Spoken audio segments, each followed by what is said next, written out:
Welcome to another heart-centered production by Headwater Sage. Thanks for coming in. Yeah, thanks for having me. So let's hear about, what I want to hear about is kind of like your summarized version of your story growing up and what led you to the Himalayan Institute, and how long you studied there, what you studied there, and how you've developed your philosophy or your way and your teachings from all of that. Sure, yeah. So I grew up Wisconsin, born and bred. I grew up in with a father who was straddling the line of Catholicism and Eastern tradition philosophy, yoga and tantra.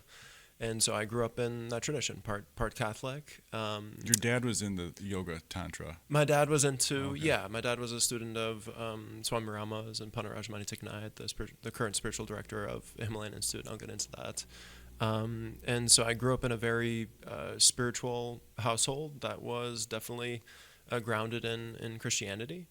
And after graduating college, actually I wasn't sure what to do with my life, and actually struggling with addiction at the time. Got into some gambling where thankfully I had my parents bailed me out a number of times, and just was really lost, and that spiraled into lots of drinking, lots of cannabis and other drug use, and really was, after college, thank goodness I graduated college in like 3.5 years, so I got a sociology degree, which is wonderful, and just was a fraction of myself when I graduated. And so I decided to take a year out of my life and move to the Himalayan Institute to get a yoga teaching certification. I had to tell myself that I was doing something, so I was going to study yoga. And I was led there because my dad was a student of Panarajamani Thich Nhat, and actually my older brother and older sister had lived there. So I knew what I was getting myself into. It's a yoga retreat center in the Poconos in Pennsylvania. And they also have a couple retreat locations in India, so it's a global organization. But their main facility is in Pennsylvania. And immediately when I got there, I knew I would stay there a very long time. Fast forward, I stayed there nearly a decade, 8 years. And actually met my future wife, Zach Ketterhagen, and had 2 children there. So they have a whole residential program that in exchange for kind of like room and board, you devote your 9 to 5 to karma yoga, to service. And so it was this beautiful balance of, first I went there for healing. So my first couple of years, I was just totally dedicated to learning yoga, philosophy and spirituality, and really healing through community. Also, 2 years of that? Yeah, well, just in the beginning. Sorry, I apologize. In the beginning, I was solely like all I could do was focus on my healing because I was coming out of addiction. I was in recovery, and I wasn't very vocal about that at the time. I was struggling in my own kind of identity. In the early on, recovery cycle and things like that. And so I was really dedicated to that in my first kind of couple years at the Himalayan Institute. And then coming out of that, really then able to teach yoga there and, develop my own understanding of Tantra, and then, grow a family of my own. And the beautiful thing about the Himalayan Institute was I was able to, study with world-renowned masters on the weekends, and then during the day there was a number of kind of burnt out executives from New York City, I like to say, and they were just kind of fed up with the rat race, and so they actually there was a swath of executives that moved to the Himalayan Institute that I was able to learn from. So I was my quote unquote karma yoga, or my 9 to 5 service was managing the warehouse, managing their production line. Their neti pot was featured in Oprah, on Oprah. Oh, yeah. And so there was this beautiful balance of professional development, learning from these very talented executives on leadership and marketing and sales and being in the world, and continuing my spiritual practice of yoga and tantra, and really sinking in and letting go of, this understanding of letting go of my Catholic roots, understanding the Catholic tradition, the Christian tradition is beautiful, but something I no longer practice, and a legacy that I don't necessarily carry forward, but I carry forward that legacy through the Sri Vidya Himalayan tradition, which is a tantric and yogic lineage, which is really grounds me in my spiritual practice to this day. And I'd love to talk to you. I know we're going to talk more about that. I still, follow the Himalayan Institute. Pandit Rajmani Tighanayat is still my teacher. And say that again. Pandit Rajmani Tighanayat. Yeah. Okay. What is that? One word or it's three? No. And Pandit is Pandit. Say it really slow. Pandit Rajmani Tighanayat. So his first name is Rajmani, which is a popular name. Well, this is a person. Of India descent. Yeah, it's a person. Yeah, and his last name is Tighanayat. Okay. And then Pandit is almost like a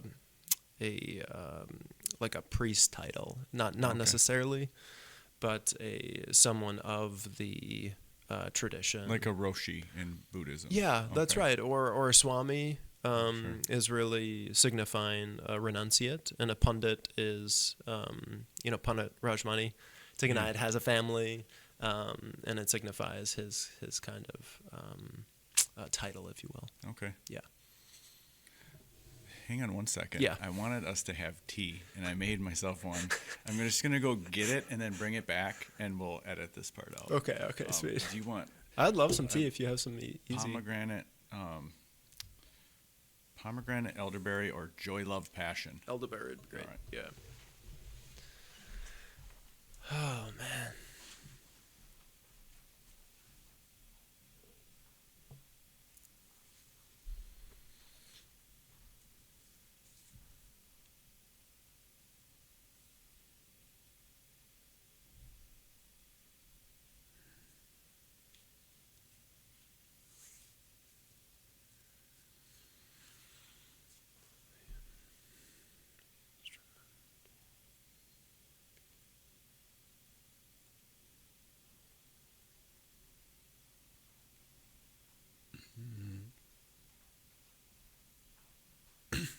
Well, I lied. It's echinacea. Good, yeah. So surprised me. Root chakra, nonetheless. Nice. All right. No, that was great. Thank you for the background on the Himalayan Institute. You mentioned a few of those things before, but I didn't realize the depths of what you can really dive into there, because the residency and the work to stay there. You called it the karmic yoga. Karma yoga is yoga of action. It's yoga of daily life, and really the goal of karma yoga is to dispense our duties with love. We have to be in this world, and so we might as well do it in love, and we're all on a continuum of moving from fear or love and dispensing those duties, to not be tied by the karmic fruits, so to speak. What kind of kid were you? Okay. I've been thinking a lot about this as I'm doing a lot of inner child work currently, honestly. I was a child.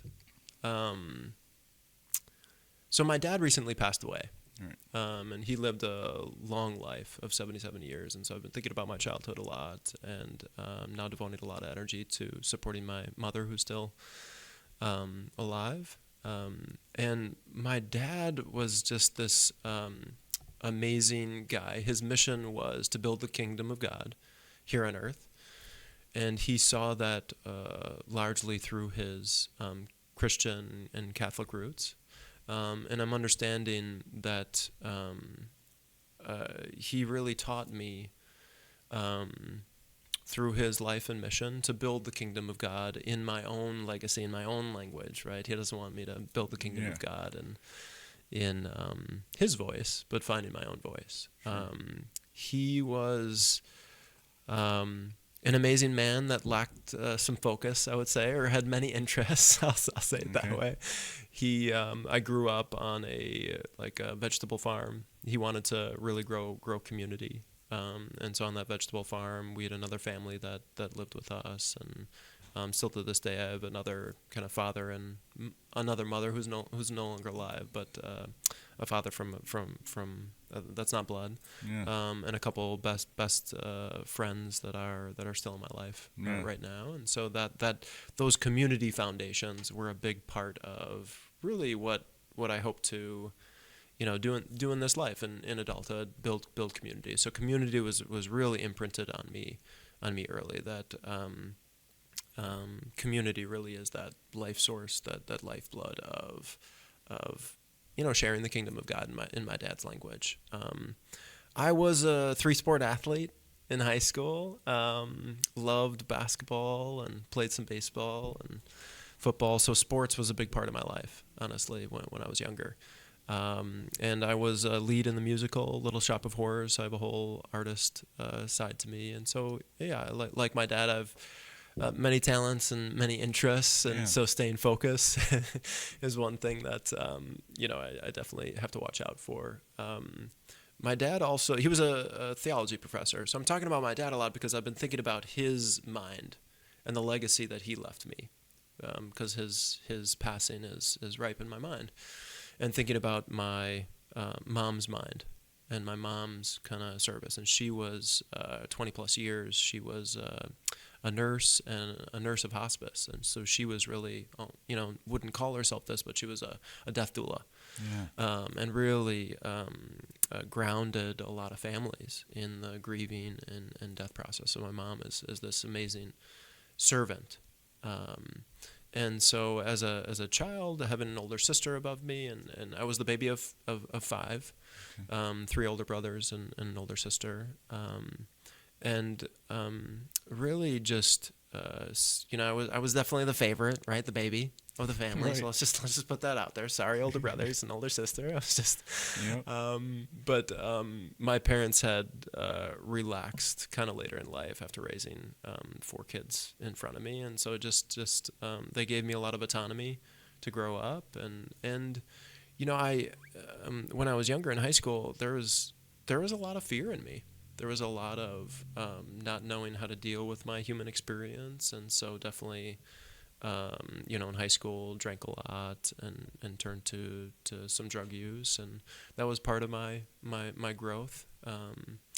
And was always really loving and empathetic, and just not knowing how to deal with my ability to connect with others, my ability to tune in when someone walked into the room, understanding that they're maybe in some pain or they're in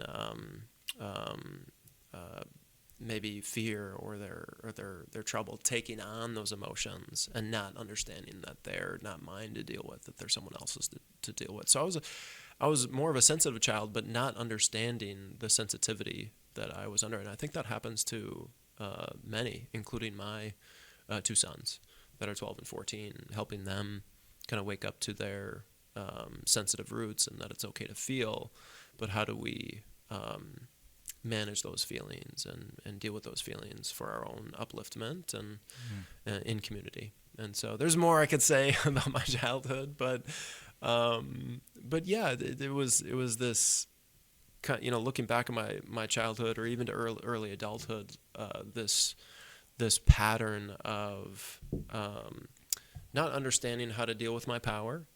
And going to sleep in many ways, whether that would be through drug use or addiction, or literally, going to sleep, or using fantasy to distract myself from just my human experience and the feelings that I was feeling. And so, yeah, that's what I've been contemplating recently. So now it's recorded on the podcast, so let's do it. I was just curious if you've always been so zen, or like just the natural calm demeanor to you. Yeah, I think I've always been pretty zen. There is the more and more there is a vibrancy underneath that, learning how to not shade that vibrancy, so to speak, and learning how to blossom the best of me. But I've always been zen. Okay. I've always been chill. Yeah. So that's not. So that's always been there. Yeah. That's awesome. Yeah. Yeah. I feel like when I look back at my childhood, I feel like I was a Zen kid. I was quiet, I was shy, but then I got in high school also major drinker, partier, and wanted to be that party guy. Yeah. And that's what I was. And so it was just so much ego in college and high school those years. And I feel like it wasn't until I reached my 30s and started to read more about Buddhism and things up beyond Christianity that I grew up with a very strict Christian upbringing. And then just sort of wanted nothing to do with it after college or after high school, really. And then in 30s, kind of revisiting that, but saying I want to explore other doctrines or teachings, and that's when I started to realize, okay, yeah, there's a lot of things I need to let go of, and I can totally relate to that. The drinking or searching for something that would make me the center of the party, or lose inhibition so that I am no longer reserved and having a fun time, and just how I was, trying to chase that experience. And I think many kids do. So when did you move to Madison? I moved to Madison. So I graduated from University of Wisconsin-Madison. Okay. And so spent 4 years of my life here, then moved to the Himalayan Institute, and then moved back with my family about 10 years ago. So around 2015, we've been in Sun Prairie, Wisconsin ever since. Great place to raise a family, and just love it in Wisconsin. Yeah. Well, you and Crystal are an amazing couple. And you're so different. We see the differences in you, and we admire that so much, that you guys embrace that and understand that about each other. It seems. Yeah, we've been on our own journey. So we've been married 16 years, and through that have really grown through many cycles. She's an amazing woman. If you have an opportunity to meet Crystal, she's an amazing, fearless leader, innovator to her core, through and through entrepreneur. And she would, we've talked many times about this. She's gone through many cycles in life. So she's like a butterfly, or a chameleon. And looking back, it's always been this process of learning and fortifying her talent. She's very talented, but it's not from necessarily like having talent from birth. She's put in a lot of work, and it's amazing how, just looking back at her life, that she's gone through photography, she's gone through graphic design, she's gone through a lot of the continues to follow her interests into the healing arts, psychedelics, plant medicine, leadership, and just finding her own mission. And she's definitely an inspiration to me, and if I'm being honest, the fearless leader of our family. So. Well, that's awesome. The yin to your yang, right? Yeah. And the amazing thing about it too is, having a partner on the spiritual path has really accelerated both of our journeys. Her nature is definitely has been accentuated, her masculine, maybe to the detriment of her some of her feminine parts. And I'm the complete opposite, pursuing and accentuating some of my feminine aspects of consciousness in detriment to some of my more masculine aspects. And just seeing that and being able to talk about it with a life partner like Crystal has accelerated both of our paths. Where how can I support her and her feminine? How can she support me and our masculine to create further balance in our consciousness, to achieve really our mission in this life. And that's been an amazing journey of itself, and we're great mirrors of each other, where she can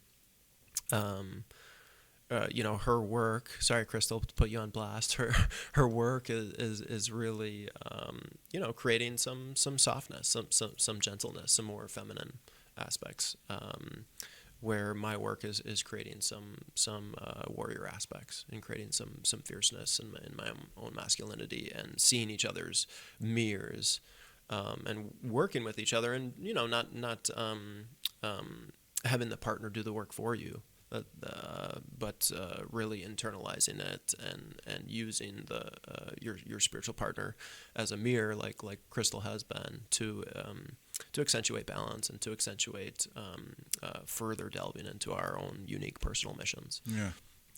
Well, you're lucky, right, that you get to evolve that way, because I mean, every husband and wife holds each other accountable, but if one is pursuing a spiritual path and the other one is not even wanting to open their eyes to that, I'm sure that's where a lot of relationships can go wrong. Yeah, I mean, how I look at it, and I do a lot of work with leaders on core values, like really understanding if a couple has shared values. And value is something you hold most dear. It's most valuable to you. So it's your treasure, and it's usually anywhere from 3 to 5 qualities that not only you say are on your boardroom or walls or things like that, but you carry with you in your heart. And truly believe, and we've talked about this many times, that Crystal and I have a common set of core values. That we've been through ups and downs. We've been through lots of different journeys along the way. But those core values, those shared values, are like glue. And so I learned this recently. I grew up in a household where don't have sex before marriage. Catholic Christian household. Don't have sex before marriage. You're with one partner, and you should be with them the rest of their life, was not necessarily told to me, but was the unconscious teaching at the time. And, in my recent study of a spiritual system called the Gene Keys in Human Design, diving into Richard Rudd, that, not every relationship is meant to stand the test of time. And I know that's a hard conversation when we're talking about being married, and I have a very loving marriage with Crystal. I'm not necessarily talking about my intimate relationship, but just understanding that each relationship that we come across in our life has a certain teaching or karmic cycle, if you will, that and the main fruit of that relationship practice is, what are we learning? And if we're not learning the fruits of that relationship for our own spiritual upliftment, then we're going to be presented the same kind of relationship learnings so that we fortify our unique path. And so it's a tough conversation to have, but just this understanding and this acknowledgement that not every relationship is supposed to be forever, let's say, and that the goal of a relationship is not necessarily for it to last forever, but are we in integrity with ourselves? Are we continuing to learn? In that worldview of relationships, it opens the door not to be flippant or not to be like an a-hole. I don't know if we can swear in this podcast. Yeah, so. say whatever the fuck you want. Okay. All right. Not to be an a-hole or treat the relationship as non-urgent or non-important. Like, as long as this doesn't have to last forever, I can be whoever I want. I can, be negligent, really. But to pour ourselves into the relationship and the learnings of the relationship, there's a freedom that has been created in my own spiritual path, and there's a freedom where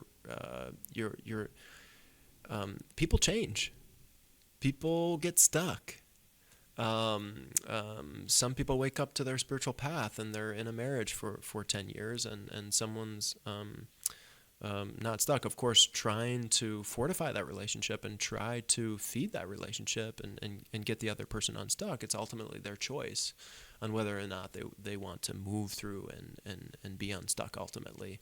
And so then it's for every person's understanding spiritual upliftment to learn what they need to learn from that relationship, to give it their all, of course, but then to understand that people change, and we're here to learn and continue our mission, whatever that mission might be for each individual.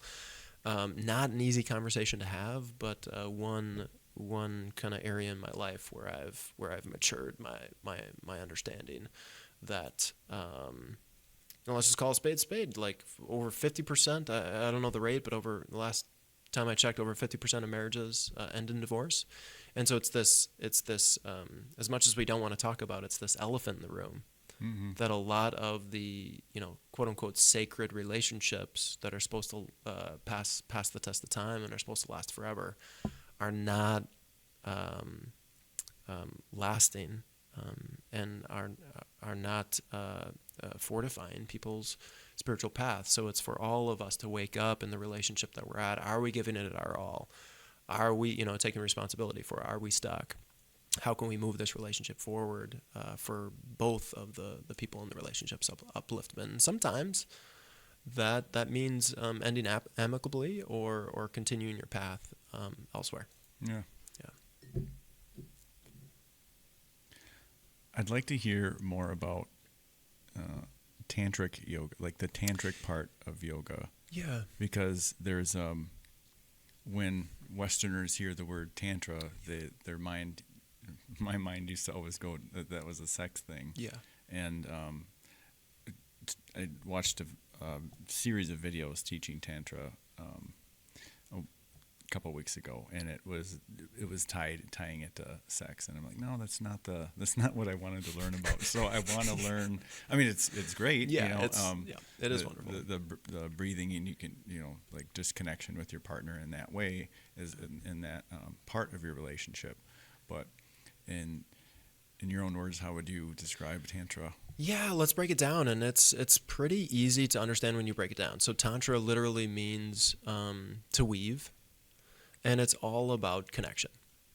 So when we're talking about tantra, we can talk about weaving the mundane into the sacred, the mundane of life into the sacred, which is really, every breath we take is this vibrant opportunity to invest in more life. Tantra is a philosophy and science. It's not a religion.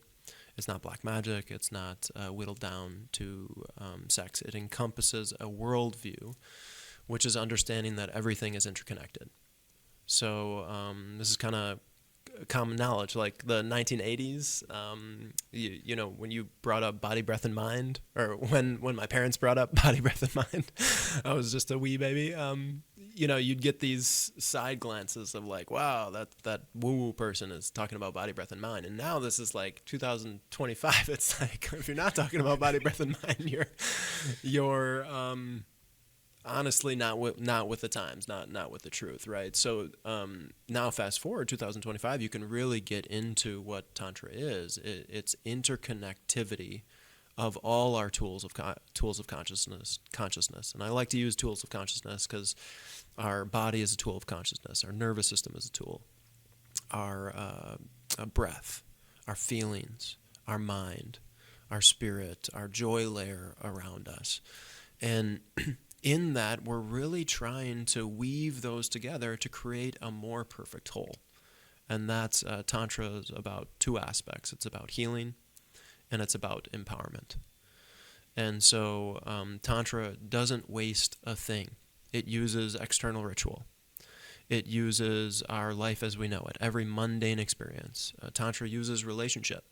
And definitely a part of relationship is sex, and so we can get into that a little bit.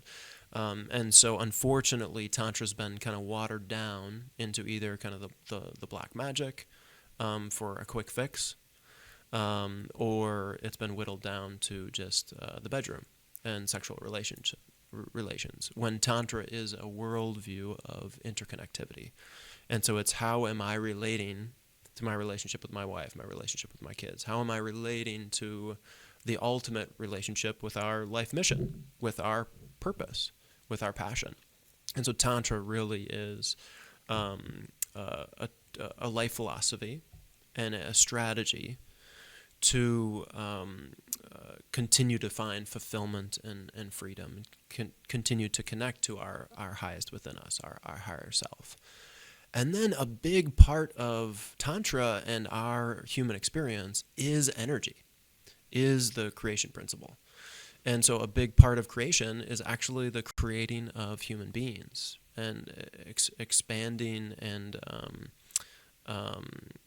articulating that creation principle in a sophisticated way. And that's why, sex is very appealing, right, to the Western mind. And so a lot of teachers leveraged the modern human mind to just accentuate kind of the understanding of the sexual act and how to maximize that, how to maximize connection with your partner using the energetic modalities of Tantra, which is a beautiful component of Tantra and just our human experience and expanding our human experience.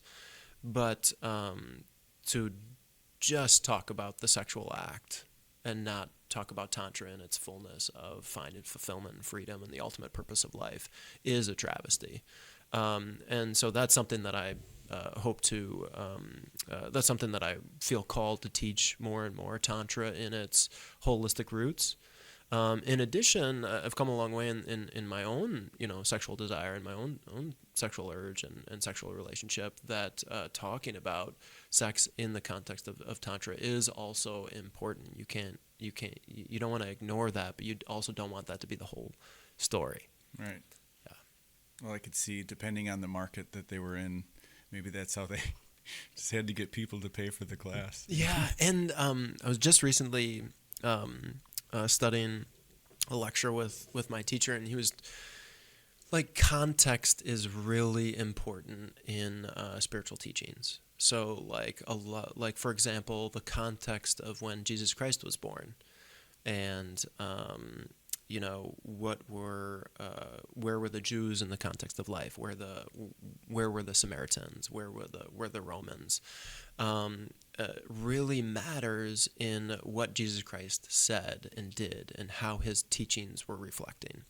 So I've been taught this over and over by my teacher, affectionately call him Panaji, that context is super important. So when yoga, so an example of context, when yoga first came over to the West from India, you had a couple big teachers focusing on Vedanta, and it came over in around 1920s, let's say.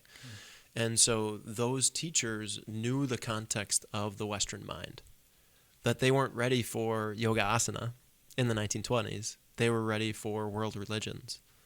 They were ready for understanding the philosophy of Eastern science. Fast forward the context of yoga, how it was introduced in the West from the Indian masters from like 1960 to 2000s, even arguably now, is yoga asana.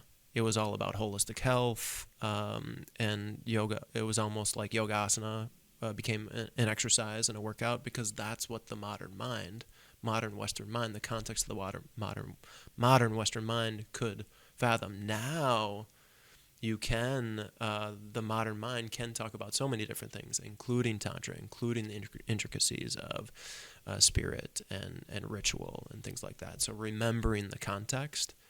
And some people use that, the context, to the detriment of the whole system, let's say, or to support their entrepreneurial venture or their teaching, or to sell tickets, like you were saying. Mm-hmm. And so I often think about the context of a teacher. What do they think the context is, and what are they trying to get across? And then always thinking about in my own teaching, what is the context that where I'm being listened to, and as to make sure that my message is getting across, to make sure that it's digestible and things like that. And I don't always get that right, but continuing to invest in that contextual landscape. Yeah.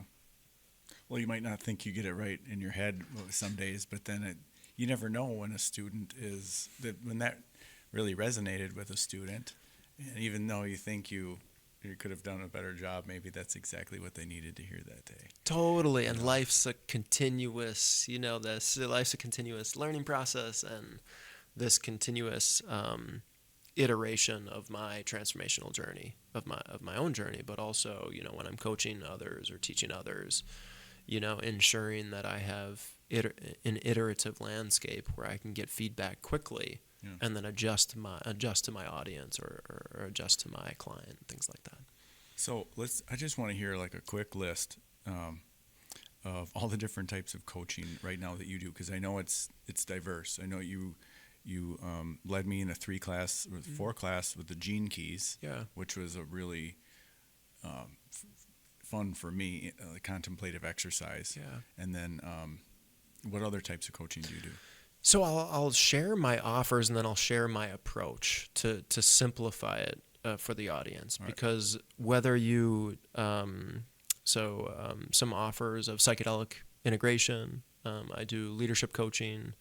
I've been recently doing a lot of men's work, bringing men together to step into their own sacred masculine journey. I coach on holistic addiction recovery, so people struggling with addiction. I do somatic experiencing coaching, helping someone tap into the power of their mind-body complex through things like breathing, through tapping into their own inner child work and things like that. Does somatic mean breath, or what is? I guess I don't really know. Somatics, the way I understand it, is tapping into the wisdom of the body. Okay. So somatics is body, wisdom of body. And so a lot of people approach that a lot of different ways. You can approach that through breathing. You can approach that through like internal family systems, through parts work. You can approach that through movement, qigong, right? You name it, right? Yeah. Yoga. And so I offer a swath of coaching offerings depending upon, including spiritual coaching, right? Like we did with leveraging the gene key system and human design.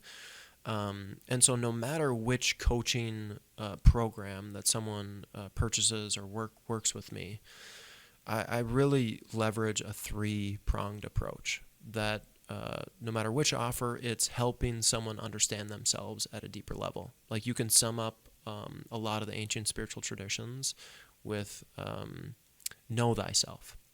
Once you know yourself, which can be things like knowing your gene keys better, knowing your contemplative strategy, knowing the power of your body, knowing your addiction recovery path, knowing your leadership philosophy, etc. Right? So you can know yourself in many different facets, but as soon as you know yourself, you get the confidence and connection with that higher self. Right? So it clears a lot of the clutter and accelerates the healing empowerment path right away. So that's the first, know thyself. The second prong is, okay, if it was only that easy, knowing thyself, like, okay, everyone would be living their highest timeline, so to speak. But the second ingredient is having the courage to follow through. So knowing thyself, having the courage to follow through, and courage often deals with, that's when we get into shadow work. That's when we get into limiting beliefs. And everyone has their own unique button issues, their own unique inner child work. Their own unique coping mechanisms that maybe the addictive substance was supporting their path in the beginning, but now it's taken over their life and is no longer even remotely helpful. And then the third aspect is really what we're all trying to get to, embodiment. And embodiment really signifies, for me, how can you make your highest timeline, your connection with higher self, second nature?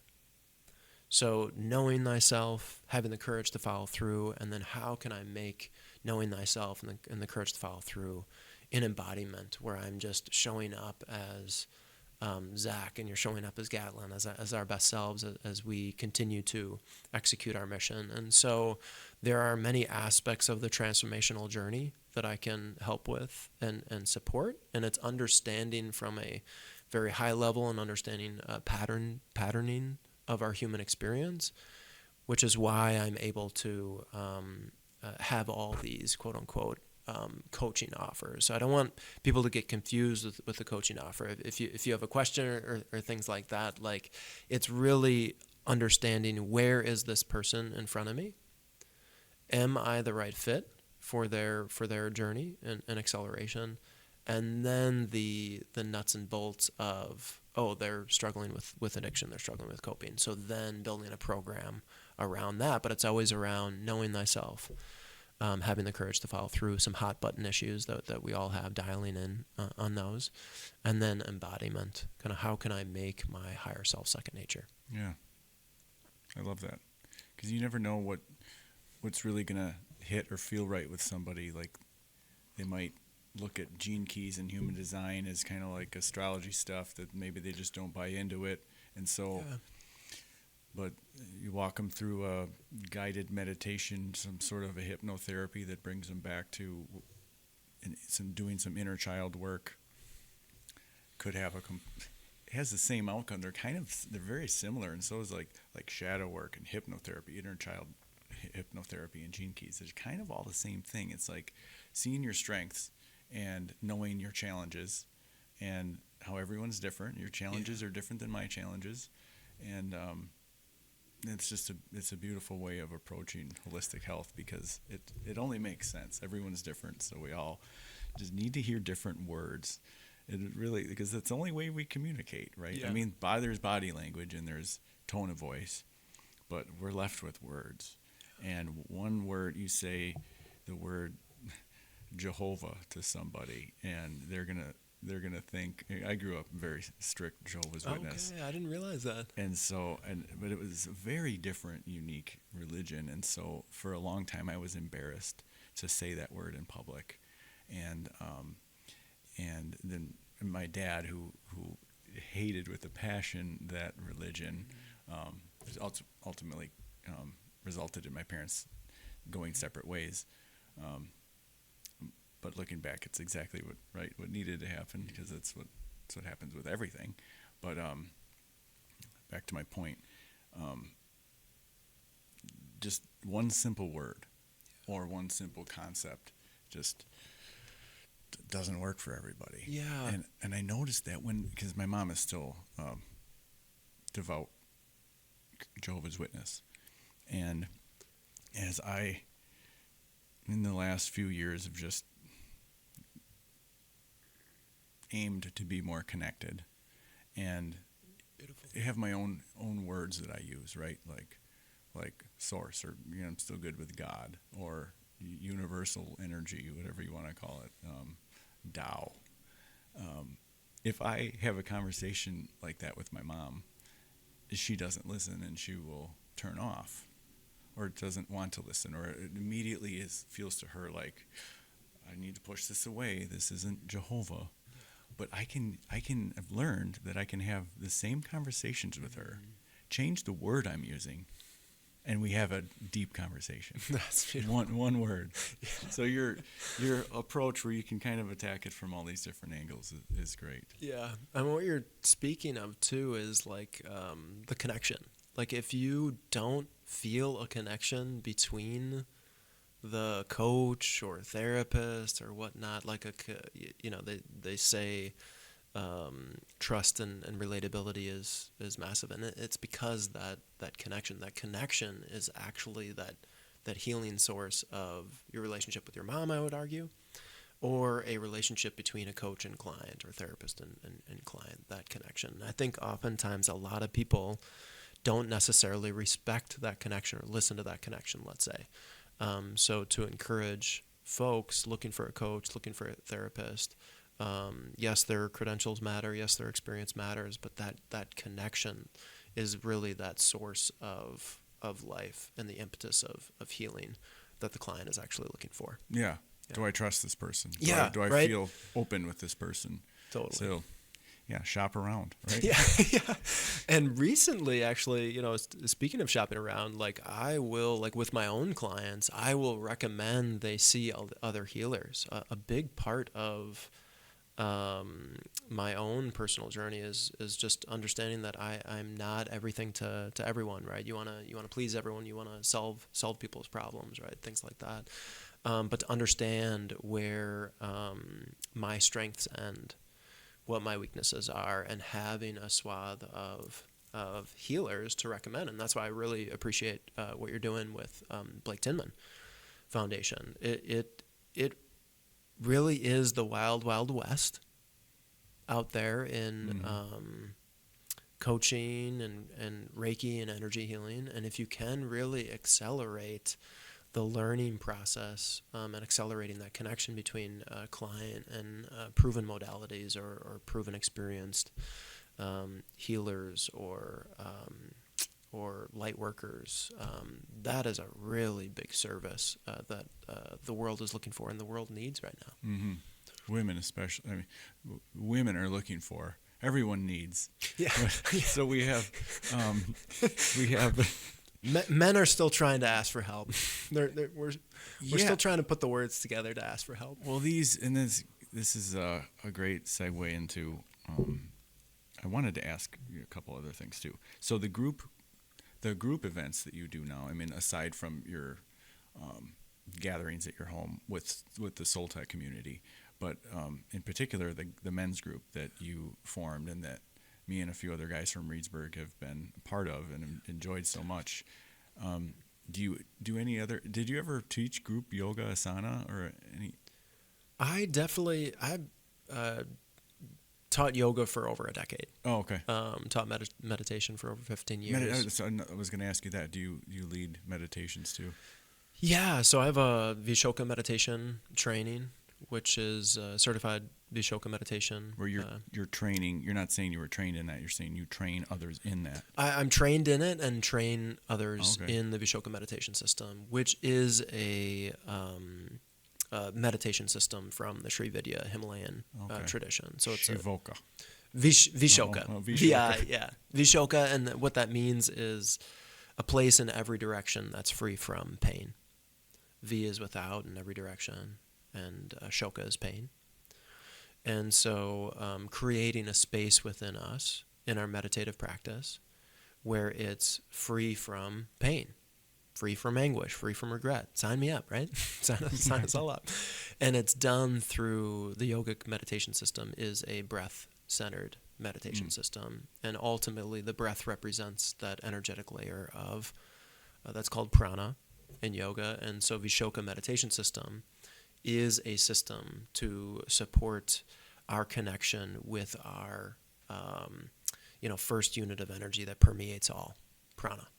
And so it's this beautiful system. It's a 9-week training I give today, and I'm launched my 3rd cohort recently. And so it's something that is definitely feeds my heart and part of my life mission to teach and share the gift of meditation in general, but Vishoka meditation system. Yeah.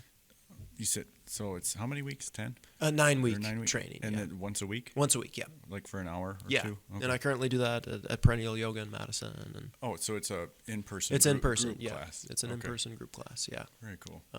Is that in Sun Prairie? Or? Perennial Yoga's in Fitchburg. Okay. Yeah, Wisconsin. Yeah. Yeah, you should come out. I'll let you know when my next cohort is. You'd love it. How's your meditation practice? It evolves. I would say it started 15 years ago when I don't remember like the first. I met Bill. You've met Bill, the older guy. Yeah. So we used to hang out at the Buck Shack where guys would show up to drink beer and talk about deer hunting and sports and stuff. And Bill and I always found ourselves kind of off in the corner, and because he was talking about, he studied pretty much every religion there is, and he's boiled down to that his favorite is Taoism, and the way. The path or the way. Yeah. And he also says he likes. Well, he kind of shifted back and forth between Zen Buddhism and Tibetan Buddhism, and he constantly is talking about it, and I'm like, understand like 10% of what he's saying or words, or then he goes back in history, and he just really got me intrigued in it. And he gave me this book called Wuxin, Wuhsin,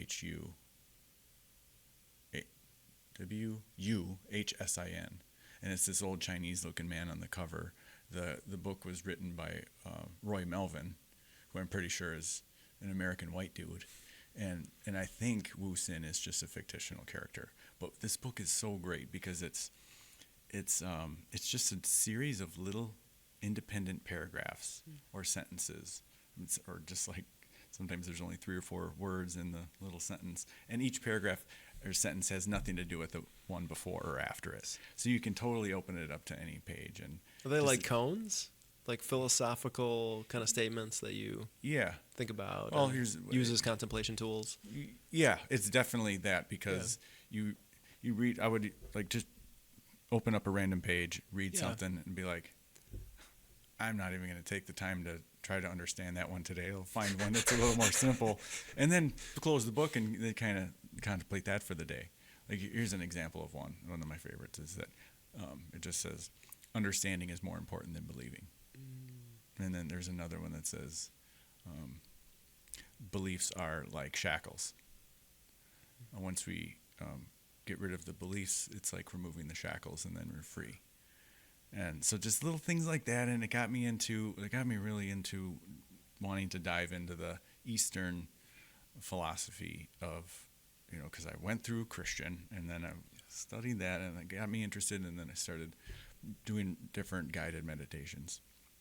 And about 4 months ago, I learned from a friend of mine the heart-brain cohesion meditation. That's beautiful, yeah. Just 5 minutes in the morning, 5 minutes in the evening. And that's just breathing at your heart and feeling positive gratitude. There's three elements that I learned. There's the breath, and it can be any pattern you want, as long as the exhale is longer than the inhale, to evoke that sense of calmness, and then thinking of something you're grateful for. It could be something in your past or present or future, even just cultivating that feeling of, I'm so thankful for this. I just appreciate this moment. And then the third element is visualization of your physical heart. And so for me, I mean, you can do it however you want, but for me, like envision on the inhale, like this white light coming in and charging my bright emerald green heart chakra, and then on the exhale, just that heart sending out electricity, not just liquid blood, but electrons to every cell in the body, and fiery red. So unconditional. And so relentless. And just 5 minutes. It's like, and then. How was that changed? Well, how was that practice? I keep saying, like, I'm not sure if it was my somatic breathwork ceremony, or because they kind of, started them at the same time. Cool. So I don't know which one was attributable to it. But I came home one day. I have a beer fridge in my garage. I've always been a beer drinker. And I came home, and I realized, I'm like, holy shit, I haven't even looked at my beer fridge in 4 days. What is wrong with you, Gatlin? Like, and I felt good about it, but I'm like, that's so different. That was like so different. Yeah. And I'm like, I'm gonna have one. I'm gonna have one now. And then, your mischievous child comes out. This is weird. But then I just kept up the practice and still doing it 2 or 3 times a day, and just the 5 minute. Yeah. And then once in a while, I like to get into a deep one. And lately, the last 2 weeks, I've done 3 of them, of these really transformative breathworks, these powerful breathworks where it's like active breathing. 45 minutes. It's some work, but it's like for a long time, and then a hold out, or a hold at the top. You do holds. Some breath retention. Or you can do holds in the middle, too. But then on the inhale, like squeezing, lifting that kundalini up, and some of those holds are like, I mean, it's a major psychedelic. Yeah. And it's free. All we got to do is do a little bit of breath work, and those are, I mean, you're just completely floating and silent. Like it's almost a bufo state, is kind of how I refer to it. Wow. This is like my big teaching in philosophy. I'll just go off what you said. Like there are, like the systems are so important, but the system is us. We are the spiritual strategy. And let us not forget that. Breath is a tool. If people believe psychedelics is part of their healing path, that can absolutely be a tool. Meditation has been a tool in my own life. There's all these tools, but until we integrate those systems into supporting our own spiritual strategy, they're lifeless, or they're not as powerful as they can be. So how can we integrate these systems, all these different modalities, the power of somatics, the power of the body, and it's all part of it. It's all part of Tantra, integrating these systems to support our fulfillment and freedom in our purpose. And so oftentimes people put the tool in front of the strategy, and that's just ultimately a big detriment to the overarching goals that we have to live a fulfilled and free life, and to know more and to know our own mission and our own spiritual path. Yeah. I like that. Yeah. Alan Watts talks about that a little bit too. He would say something like, "We are the psychedelic." Does he say that? I don't know if I've heard him say that, okay, but right. It sounds like something he would say. Yeah. But no, what I was thinking of was that concepts are like shovels, but concepts are also kind of like a water strainer. They really don't hold anything. It's a shovel. It's a tool. Yeah. And that they're meant to be used for a short amount of time and then put down. Yeah. All concepts. Yeah. But we get locked into our concepts, shackled to our concepts and our beliefs, and being able to. I feel like you can't truly contemplate without giving all that up, because really that is like, and Alan Watts talks about that too, on how a meditation really is a contemplation, because it's not, if we're constantly thinking or following our train of thought, then that's what we're doing, just like chasing a rabbit. But if we're quiet and as these come in and then we just let them go without judgment, then everything comes in and without judgment, and then we can just see things from different angles and then step back and see the bigger picture.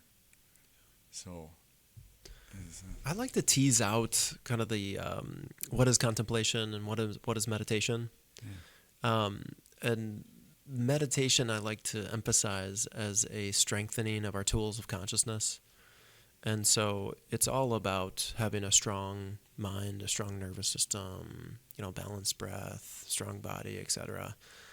Because we can take those strong tools of consciousness into our life strategy, into our contemplation. Because and then contemplation is really using our life and a thought exercise or conceptual tool to further our understanding of our spiritual mission or of our mission. And so if we, in the beginning, we might have a distracted and kind of stupefied mind. If we take that distracted and stupefied mind into our contemplative practice, we will get some bird brain stupefied answers. We take that mind into our contemplation and then live our life accordingly. And so meditation is usually a formal seated practice, but also just a lifestyle to understand the study of oneself, so that we can strengthen our tools of consciousness. We can polish our buddhi, it's called in yoga, or our discernment. We can decide what's right for us. And then we use contemplative strategies to take that sharpened mind to get even sharper answers, to understand, oh my gosh, we're really identifying with a deep layer of fear in us, and it's manifesting this way, and so I can now see it, and then I can treat my children differently, I can treat my wife differently, or myself differently, and then I can further use that contemplative strategy to further my clarity in my meditation. Mm-hmm. Where a lot of the kind of meditation marketplace, I find that they tend to, meld those together, and I find that that can do a disservice. So meditation, I like to focus on, really strengthening your tools of consciousness to get different, more qualified, let's say, answers that will ultimately support you in your contemplative life. Both are so important. It's like tails and heads. Both are both sides of the same coin. So you want both to get to the the summit of our spiritual path, and have urgency. And so to see where we're kind of imbalanced, maybe we are waking up on the wrong side of the bed, and we're in a fear response. And to take that fear response and waking up on the wrong side of the bed into the contemplative strategy, like my son, 12, we just had flu go through our household. And so when I get sick, when he gets sick, we tend to get negative emotions come up. And if we do any contemplative strategy, he was starting to complain about how he wasn't good at basketball, and I'm just like, Hugo, you're sick. I noticed, in my long life, like when I get sick, now is not the right time to contemplate. And so to think about that, when is the right time to contemplate? And sometimes there's not the right time, and we still need to contemplate, but how can we continue to strengthen our tools of consciousness? So your heart-brain meditation coherence is absolutely strengthening your tools of consciousness every day, just like my Vishoka meditation is strengthening my tools. And then I take that mind and place it into my contemplative strategies and spend time in my heart, or spend time with these koans, or philosophical statements, to then bring about my own upliftment. Because it's amazing how we come to some bird brain strategies, or how I'm working with clients in their own transformational journey, at times I don't share this with them, but I'm like, oh, you came up with that. That's very interesting. You came up with more doubt and more limiting beliefs, and it's not rocket science, but it's how they do one thing is how they do everything, and it led them down this path. And so then it's helping them see how they got down this path, or that there's another option, and also providing practices and tools like somatic breath work, like meditation, to strengthen their tools of consciousness, to ultimately break that karmic cycle, to raise their frequency, so to speak, and learn their next evolution. Otherwise, we're just contemplating and coming up with the same old answers in that kind of karmic cycle. Yeah. So it's like an athlete who competes in running. Like their practice runs is like the meditation, and then their competitive runs is like the contemplation. Yeah, getting themselves sure. ready for that. Yeah. Or building a canoe versus paddling it down the river. Yeah, love it. I like how you look at those two separately. How can you do work outside the arena before you go in the gladiators arena? Yeah. Right? So like a mindfulness meditation practice on your mat where it's quiet. You're doing that work to prepare you for life, the troubles and tribulations of life. We don't run to our cave for 30 years to strengthen our mind, and then from that 30, life just doesn't work that way. Yeah. Right? So how can we strengthen our tools of consciousness every day on our mat or on our cushion, or whatever practice that might be, running, things like that, to then take these tools into the arena of life. Yeah. Back to the men's group thing. 'Cause I just have a lot of notes in my brain, and I want to touch on this. Yeah. So we're starting one in Reedsburg. That's awesome. And totally copying you and taking whatever we can, and joining, merging. Let's do big events, right? Yeah. And it's when I was invited, I guess, to the first one, Brian really wanted to go, and I did too. But then that night, I'm like, I got something else I got to do. I don't know, like, what is this going to be like? I don't know if I'm ready for this or whatever. Just some doubts, Yeah. And he's like, I'm going to go either way. I'm like, okay, fine, I'll go with you.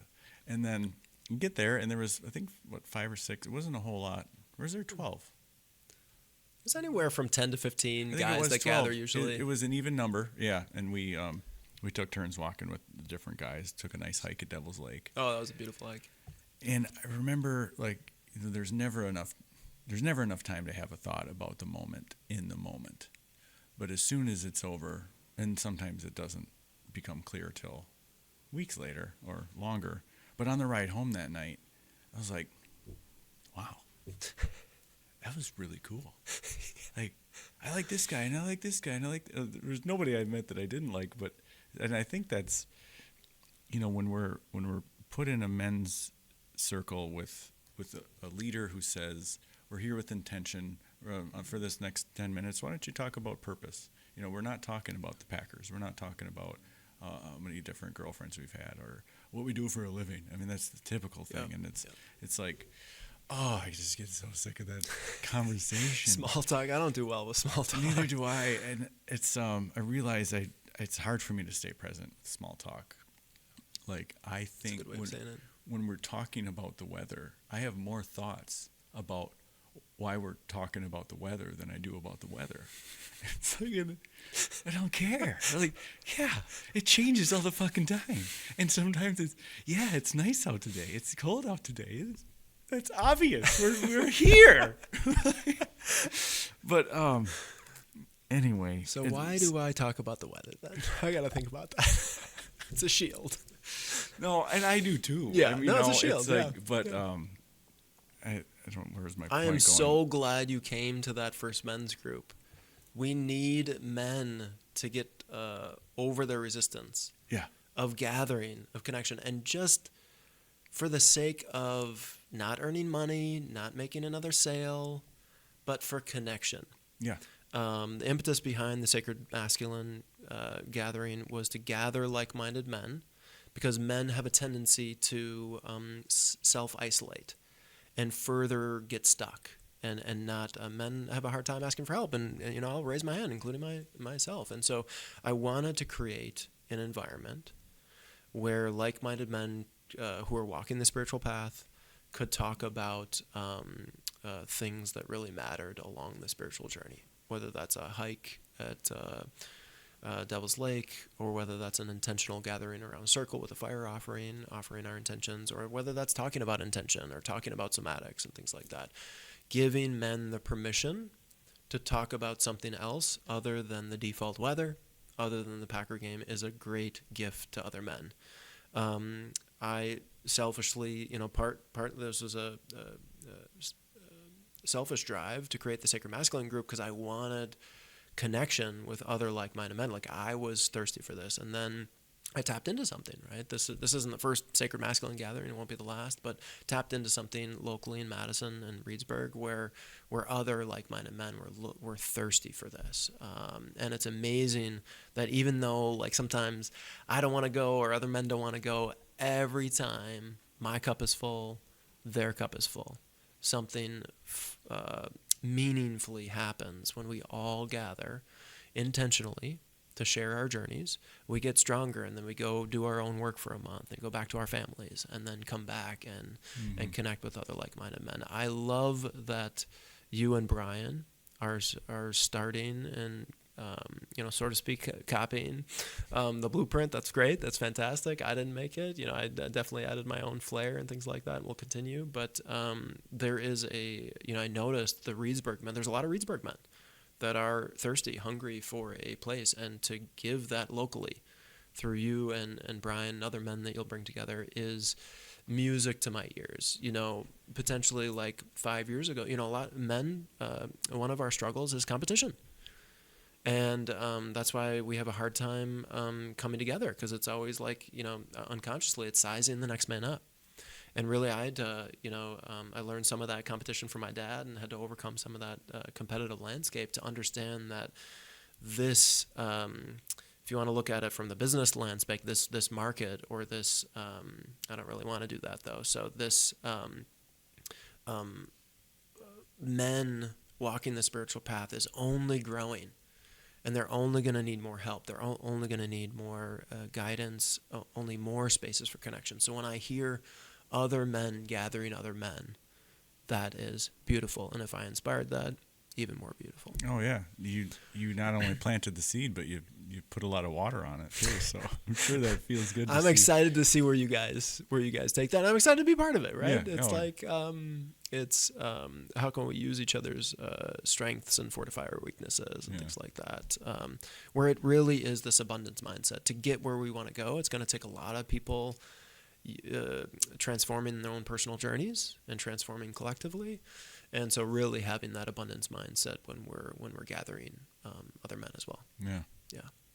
Well, you will never not be invited. I mean, the fire guy, you kidding me? That was one of the, and I feel like I will always feel that was just one of the greatest experiences of my life to see. Wow. It was so unique, and just how that chant rolls off your tongue. And when you said, I've been doing this since I was 21, I'm like, yeah, of course. Yeah, it's obvious. You're really good at it. And it felt really sacred. It felt,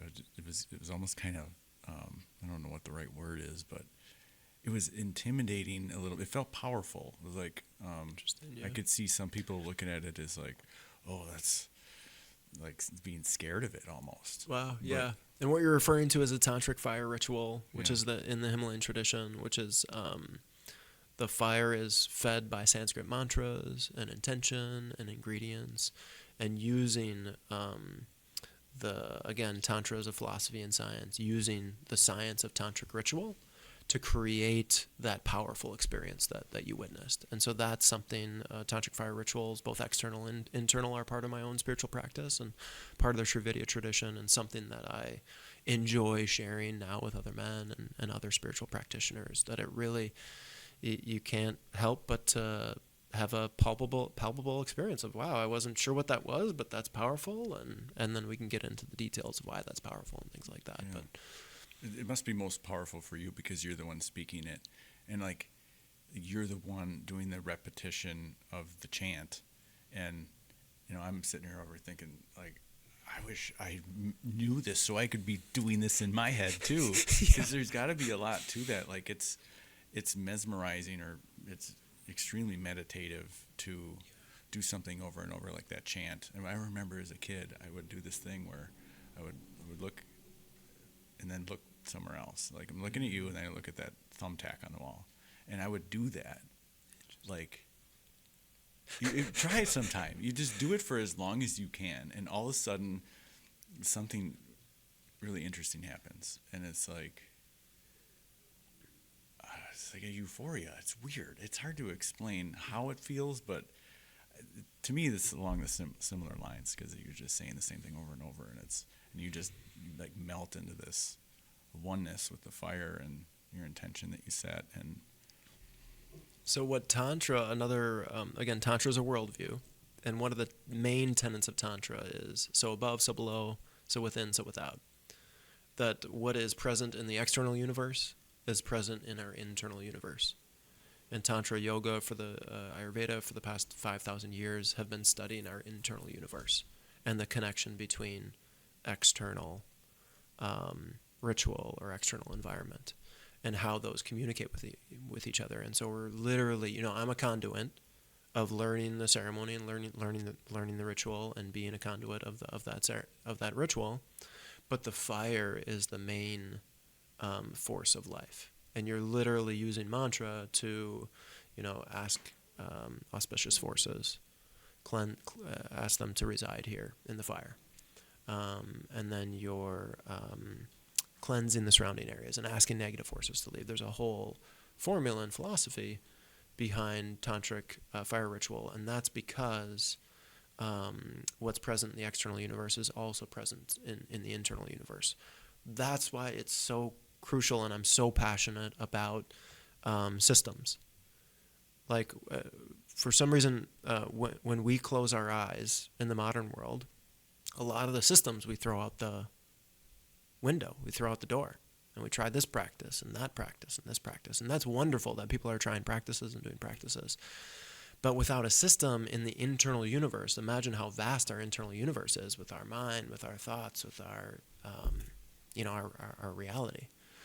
It's so noisy that a system is so crucial to understand. Okay, through a system we understand our progress, and we understand we're here in the continuum of the system, and do, from scriptural references, from, living tradition, from teachers, etc., we understand, this is our next step. Because the truth is, we can only take one step forward in our spiritual path to get to where we ultimately want to get to. And so, my teacher would say, with a system you will progress, without a system you will not progress. Because if we're really talking about, the spiritual path and getting to that highest summit and knowing ourselves at every level, that's a big universe. Yeah. But we can get there. I truly believe that. And sometimes I fall out of sway with that, and succumb to fear and things like that. But no, we've been given the tools, provided that we use the systems that are the proven systems that are out there. Why do we want to get there so bad?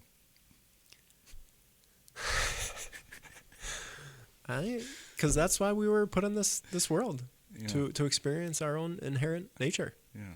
And where is there? It's the center of our universe. It's when we reach the center of our universe. So I'm told. So we study. We reach the center of, multi-universes. The center of, I do truly believe we are all interconnected. But this is tricky, as we grow, as Crystal and I grow community and connection with Soltech Sanctum, which is a 21st century spiritual community teaching people 21st century spiritual skills, offering safe access to sacred plant medicines, and gathering community. It's important that I do believe in Advaita Vedanta. It's that we all are one in the end. Right, that higher reality, we all are interconnected. But our current landscape, our current evolution, is that we live in a dual reality. There is you, that I'm talking to you, and there is me. We're having this podcast conversation. We are not, from a practical standpoint, one being.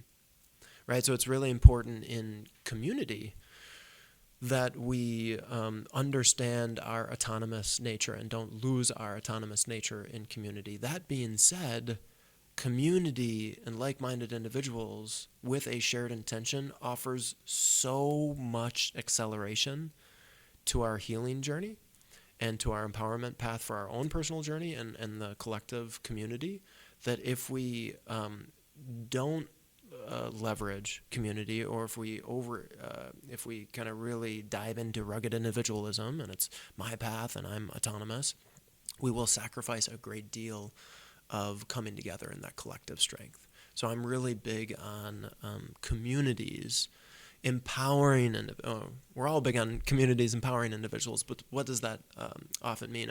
In spiritual circles, sometimes it means losing yourself to the community. But we need to do both. We need to strengthen our autonomy and strengthen ourselves in our own spiritual journey. What's right for us is not necessarily right for our brothers and sisters.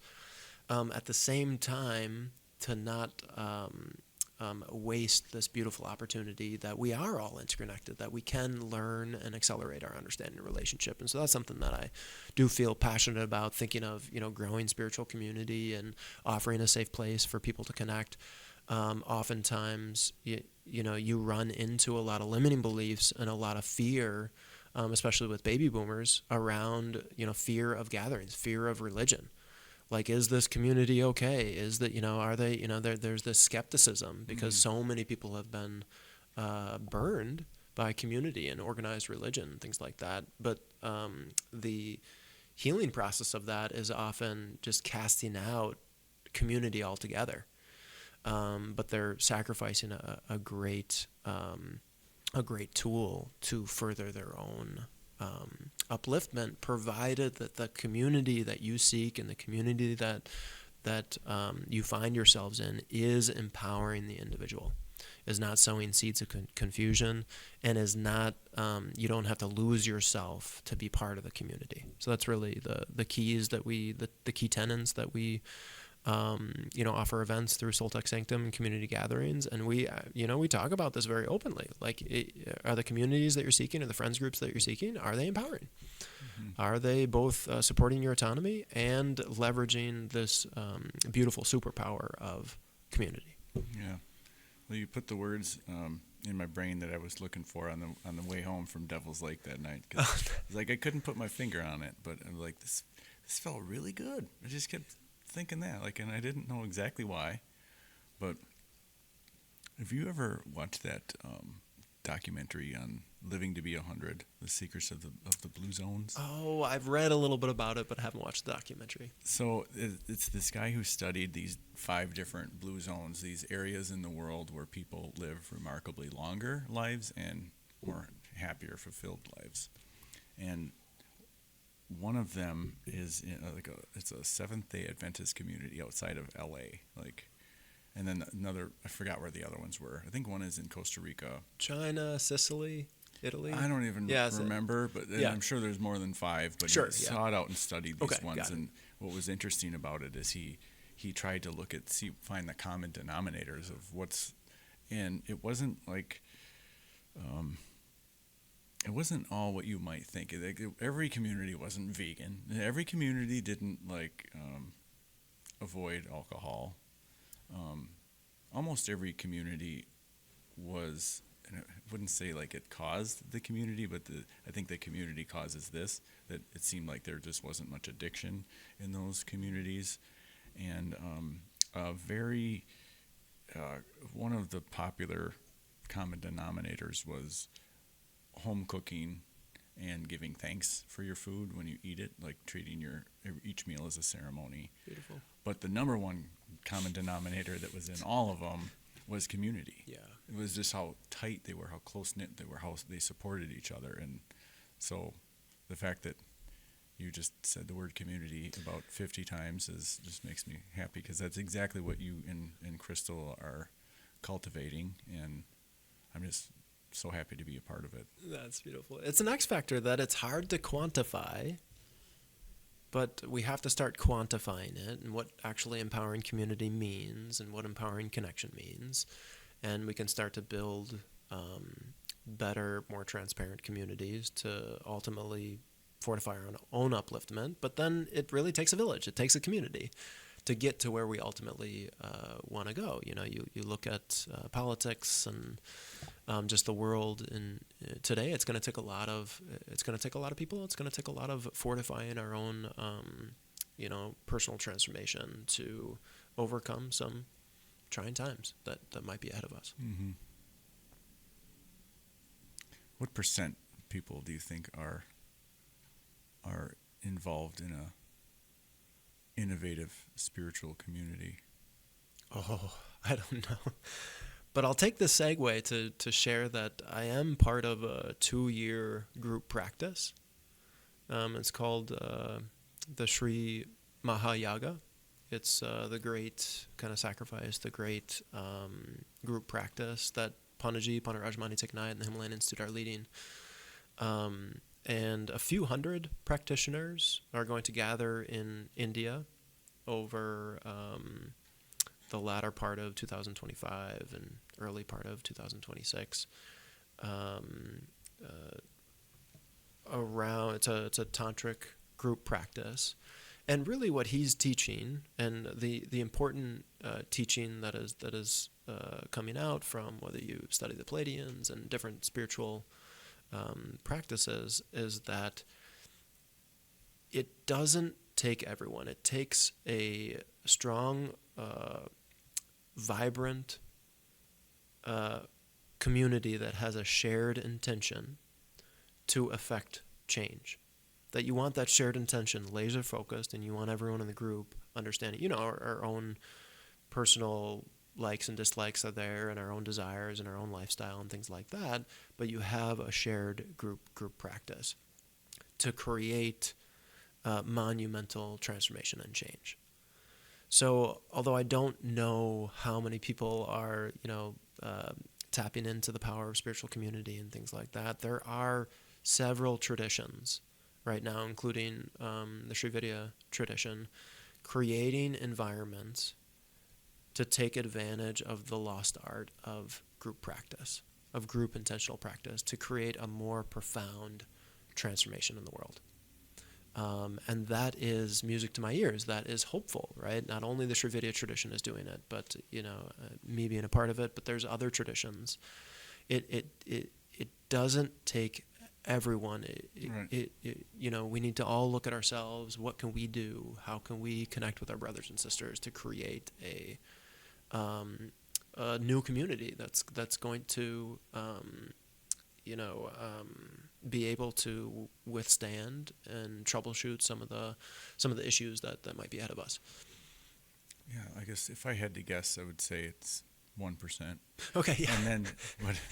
That's a good answer. I could have just said that. No, but it's exactly what I was leaning towards. Is like it seems like it's growing rapidly. It is, and it's sort of hard to be that judge when you're in it. When you have a community of people that you're like, oh my God, everyone's because it's all we're talking about and dealing with. But it does feel like, even if I'm trying to be unbiased, that there is a shift, and then that 1%.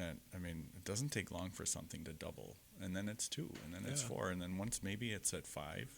That's enough to like make a major shift, even that we might witness in our lifetime, of like what we could call like a great awakening. Yeah. I mean, there, you know as well as I know, there's a unique time to be alive, and many traditions point to this time of, spiritual awakening. So there's many, quote unquote normal people that are having awakenings or becoming conscious to what they weren't conscious about, and they're not necessarily sure how to digest that information because they might be experiencing new sensations and things like that. This is happening over and over in spirit, quote unquote spiritual communities, or people who are spiritual but non, quote unquote spiritual humans. That it's a unique time to be alive as we kind of leave the dark ages. In the Shravita tradition, they talk about Kali Yuga as being kind of the dark ages that we have been in, and into around 2027, or that threshold, going into Satyuga, the period of time of light. And to get to the period of time of light, we're shedding a lot. We're going through a lot of tumultuous chaos or so, and many different spiritual traditions point to this. So we, so to speak, signed up to be here. From the spiritual tradition, we signed up to live this life. Our spirits came into this embodied approach to fulfill kind of whatever contract we made. And so we came here in the Great Awakening. And so what is our role in that? And that's something that I contemplate and think about often. Well, you're doing great. Thanks. Yeah. That's another thing that I struggle with, and I find a lot of other men struggle with, that like, yes, I am doing great, and I can just relax into that and celebrate a little bit. Yeah. But always focusing on, rather than always focusing on continuous improvement and drive and things like that. And so I find that, recorded conversations like this with you, actually an opportunity just to take a step back and to realize, yes, we are doing great work. We're not done yet, but at the same time to take a breath and, remind ourselves and remind other men that it's okay to take a breath, and it's okay to accept your goodness and accept your power. And yeah, we're not done yet, but let's continue to shine. Yeah. Be human for a couple days. Oh, I'm definitely human for life.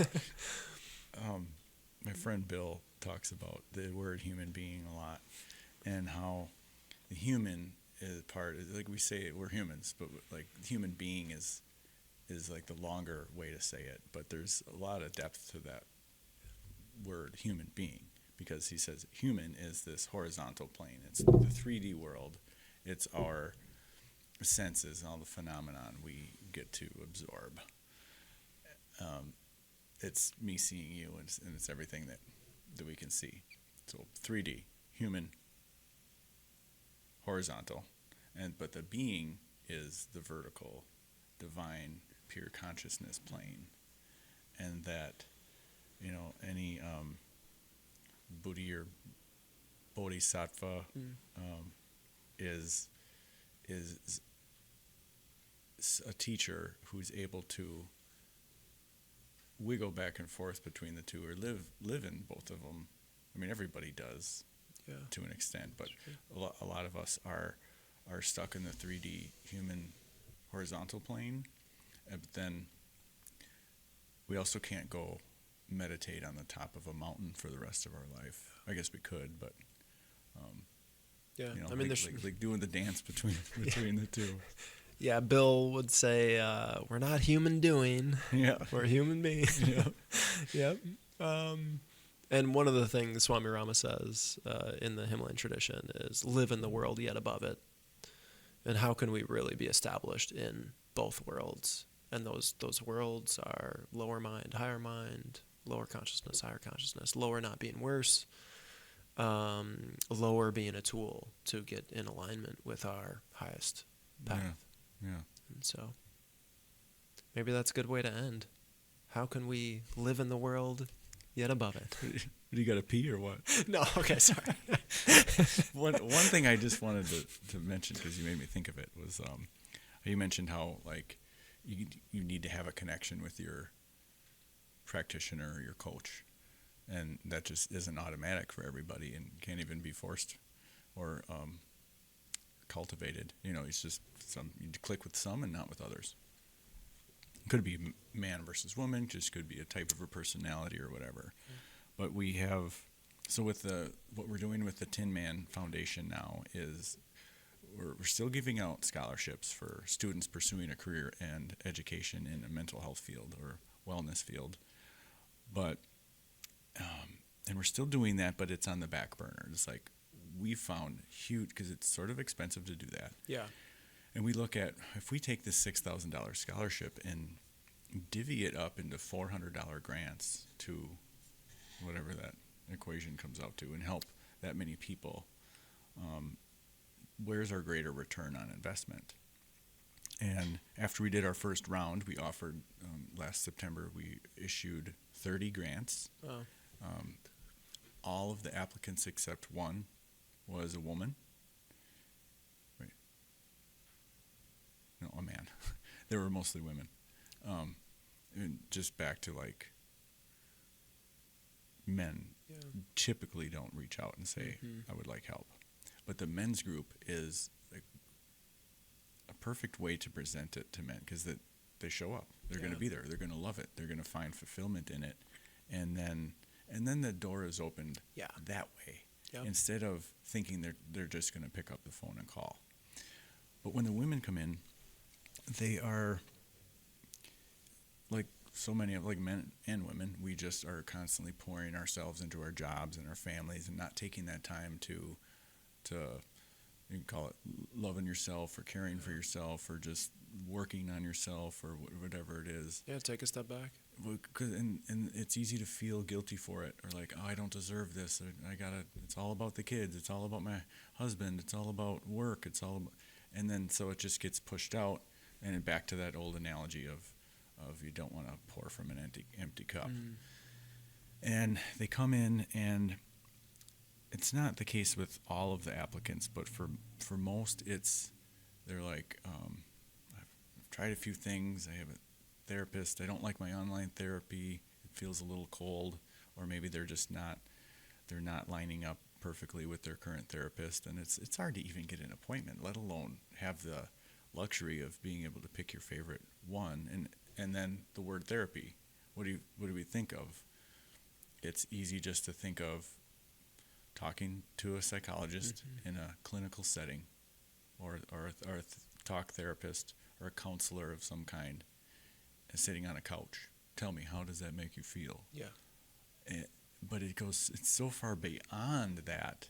And while that has an amazing place and super helpful for a lot of different things and people, what we do is we ask them a series of questions to get to know their background and their interests, and then we go through the list of every sort of type of therapy or coaching thing available. Like, for example, and then meditation, yoga, breath work, holistic health coaching, massage therapy, hypnotherapy, talk therapy in a clinic, talk therapy outdoors, physical exercise, cooking at home. And are you matching their interests with the modalities, or? It's a yes or no. Yeah. Have you practiced this or not? If yes, what did you like? Yeah. If no, do you even know what this word means? Yeah. And so trying to narrow down where they're at and how can they get the best help that they can get. And how they understand certain things. Yeah. So the first one on there is meditation. And it's really often where, this is what most people say is, I've tried that, I suck at it. You know? Well, it's like, that means you're doing it right. Because there's like, the way I like to look at meditation is in 3 clumps, 3 phases.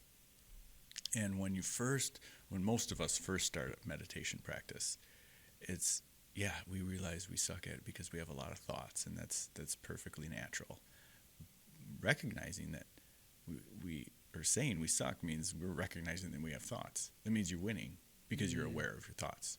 The first purpose, or there's 3 different phases, and the purpose of meditation changes depending on what phase you're in. So phase 1, just starting a meditation practice, and I just can't quiet my mind, and it's like I'm lucky that I have like a meditation coach or a guide that brings me back once in a while and it reminds me to focus on my breath and catches me. Yeah, I've been chasing that thought for a minute, and gently let it go and then come back to your breath. Well, then another thought's going to pop in. And then you're like, oh yeah, I'm thinking again. I'm supposed to be meditating, letting it go. So phase 1 is just being aware. Oh yeah, I think. Or someone thinks. I don't know if it's me, but if it is me, then who's thinking about me thinking? So it's like phase 1, awareness of thought. Phase 2, recognition of thought patterns and thought habits. Because like when I first started, it was I don't know, a few weeks or a few months into it, like, oh my God, I started laughing at myself. Like, why do I have the same thought every day or all the time? Like, okay, why is it? You just kind of contemplate that a little bit. And so phase 2 is recognition of thought patterns and thought habits. But then phase 3,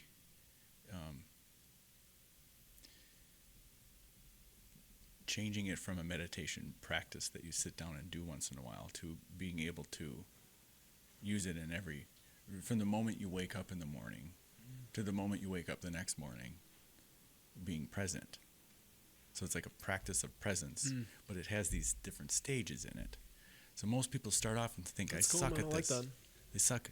Yeah, you do suck. Congratulations. Yeah. You're learning. You're doing it right. You're a thinking being. Not trying to turn the mind off. It's impossible. Yeah. It is the problem, though, with everything. Yeah. So you go through, are they interested in meditation? Where they at? Different modalities? Yeah. So, and then see, okay, what do you understand about meditation? It opens up a door for a little spiel. Yeah. Breath work. Oh, yeah, I do breath work. Oh, okay, explain the breath work that you do. Well, I sit down and different breath work. Breathe slowly and deeply when I'm feeling anxiety. Like, that's awesome. And then it's a couple things. It opens up a door to discuss more different types of breath work and benefits of different types of breath work, but it also is like, okay, this person understands the value of their breath. So they're like, we'll be more inclined to give them a Tinman coin that has a breathwork service in it, as opposed to not. So the purpose of the interview is just to see what they've tried, what they like, what they don't, and then at the end of it, we issue a Tinman coin. We're calling them coins, and it's a voucher that has, like, phase 1 will be dip your toes in for most people. Here's a sample of 3 or 4 different things. Go try them out. If you follow up and do your appointments and come back and let me know, you don't have to like any of them. Come back and tell me the truth. And if you don't like any of them, you'll be eligible for a second coin of another sample. Go try some until, and there is a limit that we can do, but until they find something they like. Something that's like, oh, this feels good. I found a yoga instructor I really like. I'm learning about things I can do with positioning on my body, but I'm also learning so much about my emotional intelligence, and I want to do more of this. Well, their third coin is like, okay, here's 6 months of yoga. And then bringing them back in on a podcast afterwards saying, what did you get out of this? Or bringing them in at the beginning. I even want to propose doing one of these interviews on a podcast. So whoever is open to being that exposed. Yeah. And then showcasing these success stories and stories of triumphs and trials. Because it's part of our marketing. Our donors are, they're not investors. They are investors, but they're called donors. Their return on investment is witnessing impact. The impact. Yeah. And all it takes is one really good story, and that's a huge impact. Yeah. So hopefully we can build 50 of them this year. Changing lives. That's a beautiful service that you're offering, because that concierge, you're offering more than that, but it's a big wild west out there, and just having people kind of slow down, understanding where they're at, where their interests lie, going slow in the beginning, so to speak, trying a couple different things, and then ultimately diving in. I think that's a fantastic service that is not necessarily out there from my understanding on how you're exactly doing it. So yeah, it's fun. It's like we get to invent something, and it's kind of, it can be clunky along the way, but at the same time, it's like this is so cool. This is fun. Yeah. And I get so pumped up after these meetings, like, because people will come in and they'll be timid and shy or nervous, or they want to cancel. Like, it's hard for them to even get here. Yeah. And then some open up more than others, but there's a lot of, often it's common to have a lot of tears shed, but at the end, there's so much, you can just see, like, hope in their eyes that they didn't see before, or they just learned something. Like, just going through the list alone is so beneficial, because a lot of the things on that list, the applicant has never thought equated with overall wellness. Yeah. Like, how would home cooking have to do anything with my mental health? How would physical fitness have anything to do with my mental? I'm here for my mind, not my body. Yeah. And so it's just like things click. And yeah. so, and then a lot of times it just ends with a hug and a lot of hope, and then a follow up a week later, and then grant them the coin, and then they can go off and. So who's a good candidate to have this initial application consultation, or recorded? You mean? Or no, just who are you? Who's our target? Yeah. We really don't have a target. In fact, we're not even advertising or saying, like, this is. I mean, it's mostly women, more middle-aged than younger women. So that seems to be who's most open to or drawn to come and ask for help. Yeah. Probably younger women are going to stick it out for a while longer and wait for maybe they're just at a point where they're like throwing their hands up in the air. I just want something, or they were referred by somebody. I would love for more men to go through the program. Yeah, and having the men's circle that you're launching for Reedsburg area men, I mean, I think is a great way to open the door, like you were saying, for men, and then obviously advertise and market opportunities of that initial application. But oftentimes I think men we have so many limiting beliefs around how we're not worth it. We don't want to spend the money. And then we don't kind of go that next level.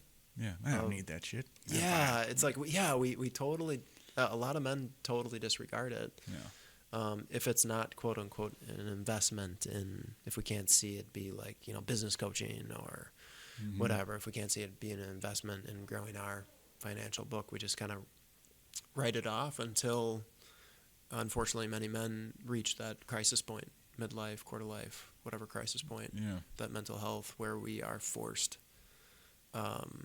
to get help, and that help, when we're forced to get help, isn't always the best help, or it is what it is at that point, helping someone get out of a crisis. And so the service that you're, like, the community, and creating an environment where it's easier to ask for help, or where it's easier to just be like, to get people out of their living rooms and out of their stuckness, with other like-minded men, that's ultimately good for them. Not talking about the weather, and not talking about the Packers, not talking about ordering the next beer.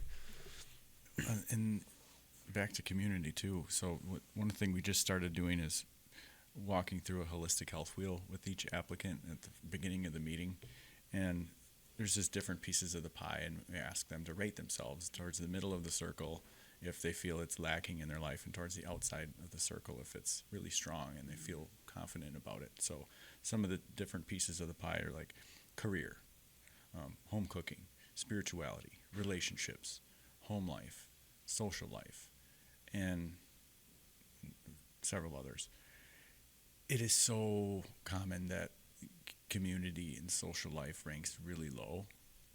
And so it's like, just our last board meeting, we're like, let's make more community events. Maybe maybe once a month, like a men's group once a month, a women's group once a month, maybe yoga, asana, sangha thing once a month, group Reiki once a month.